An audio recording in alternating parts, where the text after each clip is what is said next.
The first thing I did after being reborn was to smash the keepsake of the scheming girl's mother in front of my 3 child grooms. They immediately ordered me to kneel and apologize to her, but I was no longer the fool who let them control me in my last life. I slapped them without hesitation and told them to recognize their place. They were nothing but orphans taken in by my family. If I said one word, they would be thrown out instantly because I was the daughter of a powerful conglomerate. In my previous life, my father was afraid I would be lonely, so he adopted the 3 of them from an orphanage to grow up with me. He hoped they would help manage the conglomerate in the future, but I never expected. They harbored wild ambitions. For 10 years, they worked together to drain the conglomerate and spread rumors to ruin my reputation everywhere. In the end, to please a maid's daughter, they pushed me off the rooftop with their own hands. Luckily, I was reborn, returning to the day I had to pick a fiancé among them. But before I could react, they barged in with the scheming girl and questioned why I stole her mother's keepsake. I thought it was ridiculous. A month ago on my birthday, she intentionally gifted me a bracelet, then immediately told them I stole her mother's relic.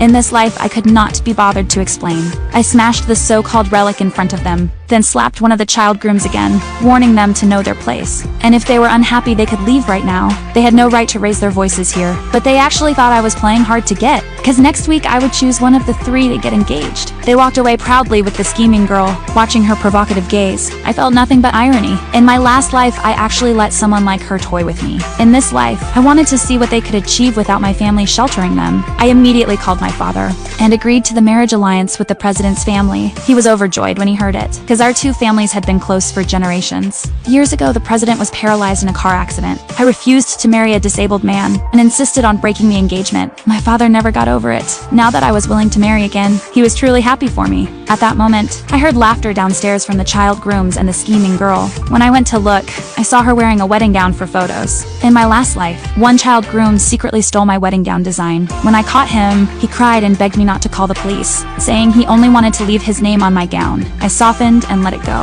He then won first prize in a design contest with my drawing, but the gown itself mysteriously disappeared. Only after reliving my life did I realize he had given that gown to the scheming girl. Thinking of this, I immediately went downstairs and sprayed them both with the hose until they were drenched. She cried and accused me of being unreasonable, saying I ruined the gown just because I was jealous. I laughed in anger and asked the child groom, who actually designed the gown unexpectedly, to impress her. He shamelessly claimed that because his name was written on the design, the gown was his. I did not bother arguing, because earlier, I had already sent the surveillance footage of him stealing my design to the media. He would soon be blacklisted from the design world, and this was only the first step of my revenge. The other 2, I would not spare either, but before that, there was something more important I needed to confirm: whether the president was faking his paralysis. In my last life, when I was pushed off the rooftop, I saw him jump after me to save me. His supposedly paralyzed legs were perfect